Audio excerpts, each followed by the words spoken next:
Again the ghost sped on, above the black and heaving sea, on, until being far away, as he told Scrooge, from any shore, they lighted on a ship. They stood beside the helmsman at the wheel, the lookout in the bow, the officers who had the watch, dark, ghostly figures in their several stations. But every man among them hummed a Christmas tune, or had a Christmas thought, or spoke below his breath to his companion of some bygone Christmas day, with homeward hopes belonging to it. And every man on board, waking or sleeping, good or bad, had had a kinder word for one another on that day than on any day in the year, and had shared to some extent in its festivities, and had remembered those he cared for at a distance, and had known that they delighted to remember him.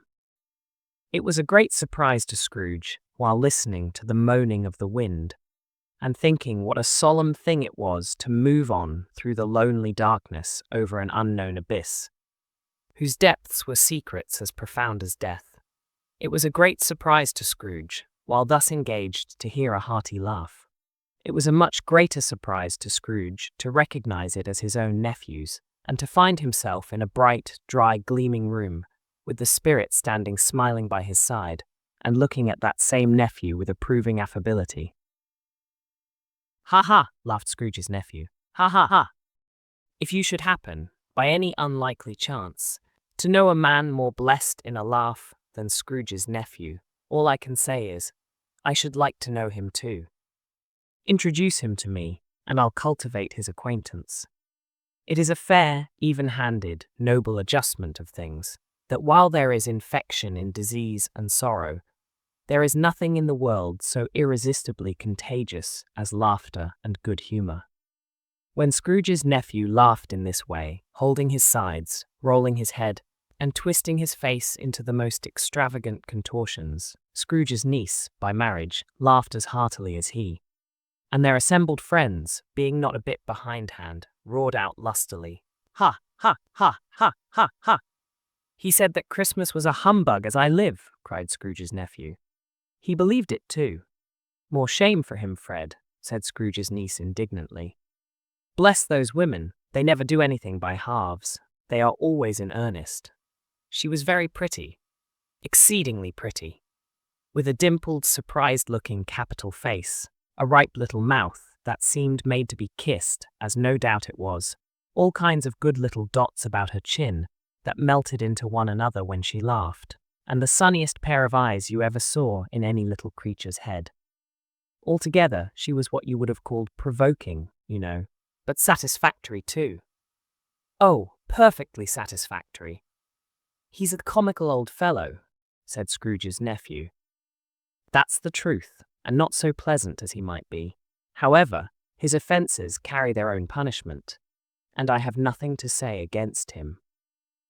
"I'm sure he is very rich, Fred," hinted Scrooge's niece. "At least you always tell me so." "What of that, my dear?" said Scrooge's nephew. "His wealth is of no use to him. He don't do any good with it. He don't make himself comfortable with it. He hasn't the satisfaction of thinking, ha, ha, ha, that he is ever going to benefit us with it." "I have no patience with him," observed Scrooge's niece. Scrooge's niece's sisters and all the other ladies expressed the same opinion.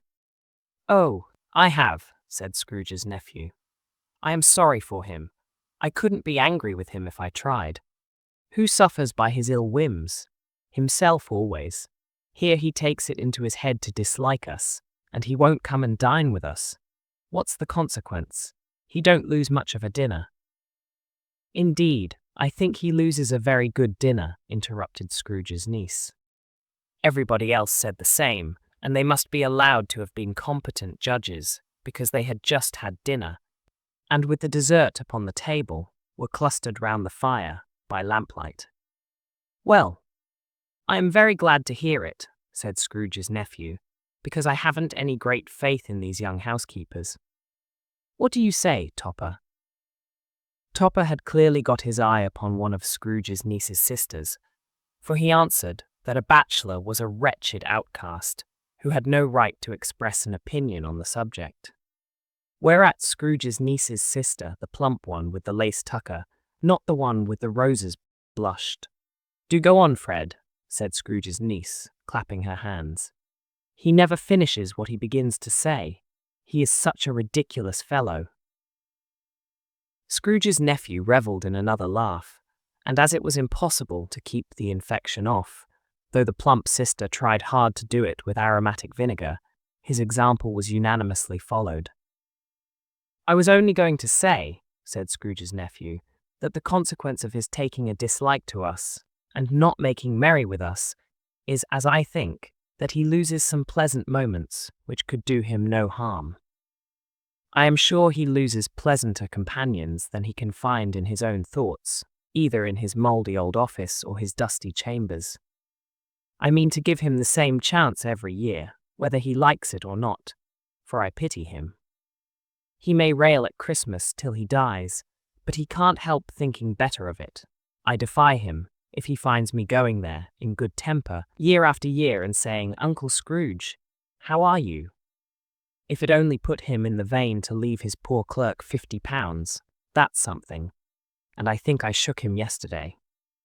It was their turn to laugh now, at the notion of his shaking Scrooge. But being thoroughly good-natured, and not much caring what they laughed at, so that they laughed at any rate, he encouraged them in their merriment, and passed the bottle joyously.